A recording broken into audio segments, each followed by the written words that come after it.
guys, welcome to BIOGURU to your own channel. Today we will discuss about the eukaryotic cells.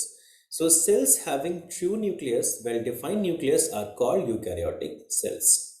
The eukaryotes include all the protists, fungi, plants and animals. देखिए आपने 5 kingdom classification पढ़ा था. इसमें आपने पढ़ा Monera, protista, fungi, Plantae, animalia. जो Monera है it is prokaryotic. And protista, fungi, plants and animals, these all are eukaryotes. So, in eukaryotic cells, there is an extensive compartmentalization of cytoplasm through the presence of membrane-bound organelles. तो छोटे छोटे compartments बन जाते हैं. जैसे nucleus है, उसकी boundary है, एक पर्टिकुलर कंपार्टमेंट है. Mitochondria, then chloroplast, Golgi body, ER, तो बहुत सारे कंपार्टमेंट्स बनते हैं. सेम एज जो न्यूक्लियस है वो मेम्ब्रेन बाउंड है, उसकी बाउंड्रीज हैं, देन वेल डिफाइंड न्यूक्लियस है और वो एक बाउंड्री से कवर है, इसलिए उसे हम लोग क्या बोलते हैं, यूकैरियोन, और उन सेल्स को बोलेंगे यूकैरियोटिक सेल्स. देखिए प्रोटिस्ट हमारे पास क्या है, protist are eukaryotic but single cellular और यूनिसेलुलर ऑर्गेनिजम्स. एंड फंजाई, देखिए जो फंजाई है, फंगस है, ये क्या है, वेल डिफाइंड न्यूक्लियस इनके अंदर भी होगा, दीज आर मल्टी सेलुलर, लेकिन इनके जो सेल्स होते हैं वो बहुत टाइटली या कॉम्पैक्टली पैक्ड नहीं होते हैं. Then plants and animals. Plants, you know very well about the plants, lotus, grapes, sunflower, then papaya, mango, बहुत सारे. एनिमल्स देखिए ये red panda, then deer, then snake, then tiger, lion and giraffe and elephants. So these all are animals. Animals भी क्या है, animals सारे eukaryotic होंगे and eukaryotic के साथ साथ वो मल्टी सेलुलर भी हैं. Then what makes the cell eukaryote? So an organized nucleus with a nuclear envelope. तो organized nucleus है and covered है, boundaries हैं, तो एक यूकैरियोन है and these cells are called eukaryotic cells. देखिए eukaryotic cells possess an organized nucleus with a nuclear envelope. Eukaryotic cells have a variety of complex locomotory and cytoskeletal structures. Locomotory का मतलब है movement, जो एक प्लेस से दूसरे place पे move कर सकते हैं. एंड साइटोस्केलेटन, देखिए जैसे हमारी बॉडी के अंदर स्केलेटन है ना, हमारी बॉडी के अंदर स्केलेटन है, वो उसे स्ट्रक्चरल फ्रेमवर्क प्रोवाइड करेगा. सेम एज सेल्स के अंदर भी स्केलेटन होगा और सेल्स के स्केलेटन को हम बोलते हैं साइटोस्केलेटन. एंड जैसे हमारे अंदर दो टाइप के स्केलेटन्स होते हैं, एक्सोस्केलेटन एंड एंडोस्केलेटन. जो आपकी बोन्स हैं वो एंडोस्केलेटन है, आपके हेयर्स, नेल्स, ये सारे क्या हुए, it is called exoskeleton. Same as cell के अंदर भी दो टाइप के स्केलेटन है, एंडोसाइटोस्केलेटन एंड एक्सोसाइटोस्केलेटन. जो सेल के बाहर हैं, जो उन्हें स्ट्रक्चरल सपोर्ट प्रोवाइड करेंगे, शेप प्रोवाइड करेंगे, वो हमारे एक्सोसाइटोस्केलेटन है, और जो अंदर उन्हें स्ट्रक्चरल सपोर्ट प्रोवाइड करेंगे, these are called endocytoskeleton. In eukaryotic cells the genetic material is organized into chromosomes. Eukaryotic cells में जो हमारा डीएनए था वो ऑर्गेनाइज होके कुछ histone and non histone proteins के साथ क्रोमोसोमल स्ट्रक्चर फॉर्म करते हैं. It is very much organized. All eukaryotic cells are not identical. अब जो यूकैरियोटिक सेल्स सारे आइडेंटिकल नहीं होते, अलग अलग हैं, अलग अलग शेप है, उनकी स्ट्रक्चर है और फंक्शंस होते हैं. Plant and animal cells are different. देखिए अब प्लांट और एनिमल सेल्स आपने पढ़ा है ऑलरेडी. प्लांट और एनिमल सेल में काफी डिफरेंसेस होते हैं. जैसे मेन डिफरेंस क्या है हमारा, cell wall. So plant cell possess cell wall, plastids and a large central vacuole. तो प्लांट सेल में स्पेसिफिक क्या है, that is cell wall. It is not found in the animal cells. And plastids are not found in the animal cells. Then a large central vacuole. जो vacuole है animals में या तो vacuole नहीं होते, और अगर होते हैं तो बहुत छोटे होते हैं, वो लार्ज नहीं होते. Centrioles are absent in almost all plant cells. और जो सेंट्रियोल्स हैं वो एनिमल सेल्स में स्पेसिफिक होते हैं. These are not found in the plant cells. Okay, then cell wall, plastids and a large central vacuole are absent in the animal cells. And centrioles are present in almost all animal cells. So, cell membrane. देखिए cell membrane एक ऐसा structure है जो common है, plant cells में भी है, animal cells में भी है, इवन प्रोकैरियोट्स में भी है और यूकैरियोट्स में भी है. The detailed structure of the membrane was studied only after the advent of the electron microscope by Knoll and Ruska in 1950s. देखिए जब इलेक्ट्रॉन माइक्रोस्कोप की डिस्कवरी हुई या कहा जाए इन्वेंट हुआ, तो उसके इन्वेंशन के बाद अब जो स्ट्रक्चर थी सेल मेम्ब्रेन की उसको आप माइन्यूटली ऑब्जर्व कर सकते थे. So, the chemical studies on the cell membrane, especially in human RBCs, enabled the scientists to deduce the possible structure of the plasma membrane. देखिए आरबीसीज ही क्यों चूज किए गए? आरबीसीज इसलिए चूज किए गए बिकॉज आरबीसीज में न्यूक्लियस नहीं होगा. जो मैच्योर आरबीसीज होती हैं, मैच्योर आरबीसीज में इवन हम बात कर रहे हैं मैमल्स की, तो मैच्योर आरबीसीज के अंदर, बिकॉज अभी हमने ह्यूमन के बारे में डिस्कस किया और हम ह्यूमन को स्पेसिफाई कर रहे हैं, तो ह्यूमंस में जो आरबीसीज हैं मैच्योर आरबीसीज, बिकॉज जो प्रो आरबीसीज होती हैं उनमें न्यूक्लियस होता है और जो मैच्योर आरबीसीज होती हैं उनमें न्यूक्लियस नहीं होगा और अदर सेल ऑर्गेनेल्स नहीं होते, इसलिए इजीली आप उसके प्लाज्मा मेम्ब्रेन को ऑब्जर्व कर सकते हैं. So enabled the scientist to deduce the possible structure of the plasma membrane. The cell membrane is composed of lipids that are arranged in a bilayer. It is also called phospholipid bilayer. The lipids are arranged within the membrane with the polar hydrophilic heads towards the outer side. जो hydrophilic part है वो बाहर की तरफ होगा और जो hydrophobic part है वो अंदर की तरफ होगा. The outer sides and the hydrophobic tails towards the inner part. You can see. देखिए जो हाइड्रोफोबिक पार्ट है, हाइड्रोफोबिक वाटर से रेपेल करेगा इसलिए वो अंदर की तरफ होगा. जो हाइड्रोफिलिक है वो वाटर लवर्स होते हैं इसलिए वो बाहर की तरफ रहेंगे, बिकॉज बाहर हमारे पास क्या है, एक्स्ट्रा सेलुलर फ्लूइड, अंदर क्या है, इंट्रा सेलुलर फ्लूइड, तो उनके कांटेक्ट में रहेंगे. दैट्स वाई जो हाइड्रोफिलिक पार्ट है वो बाहर की तरफ रहेगा एंड हाइड्रोफोबिक पार्ट जो वाटर रेपेलेंट्स हैं, जो वाटर से दूर भागते हैं, वो अंदर की तरफ रहेंगे. सो Now, it is the structure of cell membrane. You can see. देखिए बेटा यहाँ पे जो स्ट्रक्चर्स हैं सेल मेम्ब्रेन की वो आपको दिख रही होगी. ठीक है, तो स्ट्रक्चर क्या है हमारी सेल मेम्ब्रेन की, ये जो आप अलग अलग देख रहे हो स्ट्रक्चर की, बाहर क्या है, फॉस्फोलिपिड बाइलेयर है और इसमें कुछ प्रोटीन्स लगे हुए हैं. जो प्रोटीन्स लगे हुए हैं उन प्रोटीन्स का फंक्शन क्या है? अगर प्रोटीन का फंक्शन जैसे मान लीजिए ये प्रोटीन है, ये आपके इंटीग्रल प्रोटीन्स होते हैं. इंटीग्रल का मतलब है जो एम्बेडेड है, एंड एक्सट्रिंसिक प्रोटीन जो बाहर की तरफ होते हैं. तो ये जो बाहर हैं ये एक्सट्रिंसिक प्रोटीन्स हो गए और जो एम्बेडेड है हमारे ये क्या है, आपके इंट्रिंसिक प्रोटीन्स हो गए.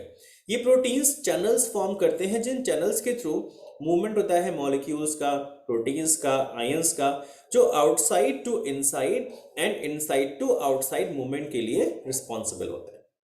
और ये कुछ ऐसे प्रोटीन्स होते हैं जो बाहर से अंदर कनेक्शन क्रिएट करेंगे. तो इस तरह के प्रोटीन्स जो बाहर से अंदर कनेक्शन क्रिएट करेंगे या एम्बेडेड होंगे, these are called intrinsic proteins, और जो बाहर की तरफ है, सरफेस पर है, these are called extrinsic proteins. So this ensures that the non polar tail of saturated hydrocarbons are protected from the aqueous environment. Chemically, lipid component of the membrane mainly consist of phosphoglycerides. And the cell membranes also possess proteins and carbohydrates. And जो protein and carbohydrate हैं generally ये क्या करेंगे, ये receptors form करते हैं. Receptors किस लिए रिस्पॉन्सिबल होंगे? रिसेप्टर्स बिकॉज अगर कोई मॉलिक्यूल है तो वो बाइंड होगा रिसेप्टर्स पर एंड कम्युनिकेट करेगा सेल्स के साथ. The membrane of RBCs has 52% protein and 40% lipids. Protein हमारे पढ़ा हमने इंटीग्रेटेड प्रोटीन्स, वो कैसे हुए? अब इंट्रिंसिक एंड एक्सट्रिंसिक. इंट्रिंसिक वो हैं जो एम्बेडेड है पार्शियली या कंप्लीटली, और एक्सट्रिंसिक वो हैं जो सरफेस प्रोटीन्स होते हैं. And then phospholipid bilayer, that is 40%. Membrane proteins integral and peripheral, same thing. Integral protein ही इंट्रिंसिक है and peripheral is extrinsic. Peripheral proteins lie on the surface of membrane, while the integral proteins are partially or totally buried in the membranes. Now, an improved model of the structure of cell membrane was proposed by the Singer and Nicholson. Widely accepted as the fluid mosaic model. देखिए वैसे तो cell membrane के बहुत सारे models आए, lipid bilayer model, sandwich model, ठीक है, लेकिन क्या था जो मोस्ट एक्सेप्टेड मॉडल है that is fluid mosaic model given by Singer and Nicholson. It is fluid mosaic model. Lipids quasi-fluid nature enables lateral movement of proteins with bilayer. Lateral movement up, right to left and left to right. Then lipid fluidity explains movement within, with the membrane. The fluid nature of membrane is also important for cellular functions. वो क्यों जरूरी है? Because cell growth, secretion, endocytosis, cell division, and formation of cellular junctions. Then the transport का मतलब क्या था? किसी चीज का एक प्लेस से दूसरे प्लेस पर transfer, it is called transport. The transport of molecules without requirement of energy. अगर मान लीजिए किसी तरह के ट्रांसपोर्ट में किसी भी तरह की एनर्जी रिक्वायर नहीं है तो ऐसे ट्रांसपोर्ट को हम बोलते हैं पैसिव ट्रांसपोर्ट। और अगर किसी तरह के ट्रांसपोर्ट में एनर्जी रिक्वायर है, ऐसे ट्रांसपोर्ट्स को बोलेंगे active transports. So one of the most important functions of the plasma membrane is the transport of the molecules into and out of the cells. The membrane is selectively permeable to some molecules present on either side of it. देखिए selectively permeable क्या है? Selective molecules को ही वो permit करेगी, बाकी हर molecule को वो permit नहीं करता। दो, many molecules can move briefly across the membrane without any requirement of energy and this is called the passive transport। तो एनर्जी की रिक्वायरमेंट नहीं है तो पैसिव ट्रांसपोर्ट है, जस्ट लाइक डिफ्यूजन। और अगर एनर्जी की रिक्वायरमेंट है तो उसे बोलेंगे active transport. Natural solutes may move across the membrane by the process of simple diffusion along the concentration gradient from higher concentration to the lower concentration। तो high concentration से low concentration जो movement है इसमें किसी भी तरह की energy की रिक्वायरमेंट नहीं है, that's why it is passive transport. Diffusion and facilitated diffusion, ये जो डिफ्यूजन एंड फैसिलिटेटेड डिफ्यूजन है ये दोनों ही आपके पैसिव ट्रांसपोर्ट के पार्ट हैं।